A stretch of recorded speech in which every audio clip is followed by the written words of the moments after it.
Assalamualaikum warahmatullahi wabarakatuh. Kembali lagi dengan kami kelompok 8. Kali ini kelompok kami akan membahas materi tentang pengawasan dan pengendalian organisasi dalam mata kuliah pengantar manajemen.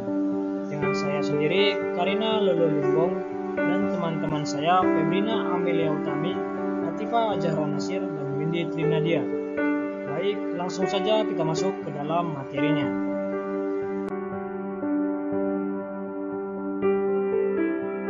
Pengertian pengawasan. Pengawasan menurut Sermerhan 2002 adalah proses dalam menetapkan ukuran kinerja dan mengambil tindakan yang dapat mendukung pencapaian hasil yang diharapkan sesuai dengan kinerja yang telah ditetapkan tersebut. Pengawasan menurut Stoner, Freeman, dan Gilbert 1995 adalah proses untuk memastikan bahwa segala aktivitas yang terlaksana sesuai dengan apa yang telah direncanakan. Tujuan dari fungsi pengawasan adalah, adapun tujuannya yaitu adaptasi lingkungan, meminimalkan kegagalan, meminimumkan biaya, dan mengantisipasi kompleksitas dari organisasi. Selanjutnya, fungsi pengawasan dalam praktik.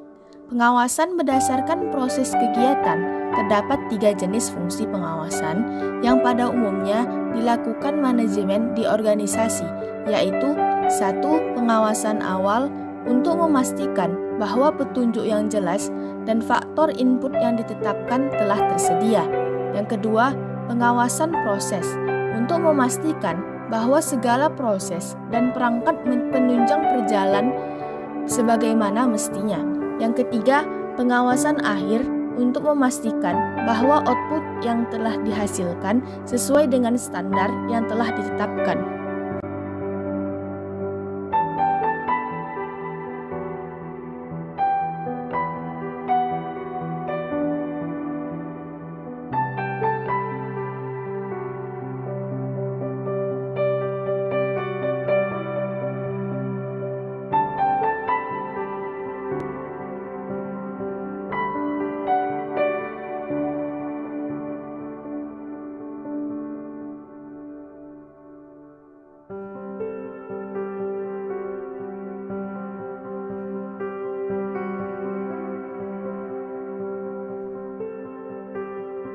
Yang selanjutnya, pengawasan berdasarkan fungsi operasional dalam manajemen.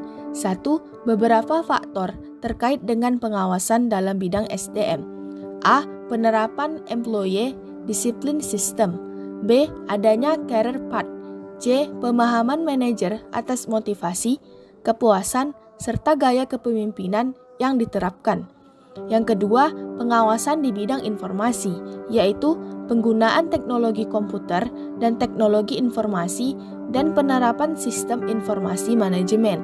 Yang ketiga, pengawasan di bidang keuangan, yaitu analisis laporan keuangan, manajemen kas, dan pengelolaan biaya. Yang keempat, pengawasan di bidang pemasaran, yaitu evaluasi atas pasar, sasaran, dan pasar potensial, survei atas perilaku konsumen, dan berbagai faktor yang terkait dengan konsumen, dan evaluasi atas strategi pemasaran dan bauran pemasaran yang dilakukan. Dan yang kelima, pengawasan di bidang produksi, yaitu evaluasi atas plant location, evaluasi atas play layout, evaluasi atas production process and schedule, dan evaluasi atas produk distribution. Yang selanjutnya, mempertahankan fungsi pengawasan. 1. Sistem pengawasan tradisional. Sistem pengawasan tradisional merupakan upaya atau sistem untuk mempertahankan fungsi pengawasan melalui prosedur dan kegiatan yang melibatkan penentuan standar dan berbagai upaya untuk mencapai standar tersebut. Yang kedua, sistem pengawasan yang berdasarkan komitmen. Pendekatan yang berdasarkan komitmen lebih menekankan fungsi pengawasan dari sisi internal daripada eksternal. Lalu selanjutnya studi kasus. PT Formula 1 Internusa, sebuah perusahaan yang bergerak di bidang pembuatan motor, adalah perusahaan yang menerapkan sistem pengendalian manajemen di mana bisnis unitsnya diperlukan sebagai pusat pertanggungjawaban. untuk menilai penerapan sistem pengendalian manajemen yang sudah dilaksanakan oleh PT Formula 1 Internusa. Maka perlu dianalisa desain sistem pengendalian manajemen yang sudah ada dan memberikan usulan dan pertanyaan terhadap sistem pengendalian manajemen tersebut. Metode yang digunakan dalam penulisan ini adalah pengamatan langsung di lapangan, yaitu pada PT Formula 1 Internusa dengan cara antara lain wawancara dengan karyawan, manajemen minima, hingga kepada top manajemen perusahaan. Mempelajari laporan-laporan yang telah dibuat, job description, dan dokumen-dokumen penting yang berisikan kebijakan mengenai pengendalian manajemen. Dalam pengamatan langsung ini diketahui bahwa falsafah, misi, tujuan, dan strategi perusahaan yang telah ditetapkan sudah sesuai dengan keadaan perusahaan saat ini. Lalu, corporate culture dalam perusahaan ini cenderung menunjukkan ketergantungan kepada top manager. Pengamatan terhadap struktur dan proses pengendalian manajemen diperoleh bahwa organisasi perusahaan telah memperlakukan unit bisnisnya sebagai pusat pertanggungjawaban. Proses pengendalian manajemen yang terdiri dari pemrograman, penganggaran, operasi, dan pengukuran, dan pelaporan dan analisa PT Formula 1 Internusa sebagian besar telah dijalankan dengan baik. Secara garis besar, PT Formula 1 Internusa telah menerapkan sistem pengendalian manajemen yang mendukung tercapainya tujuan perusahaan.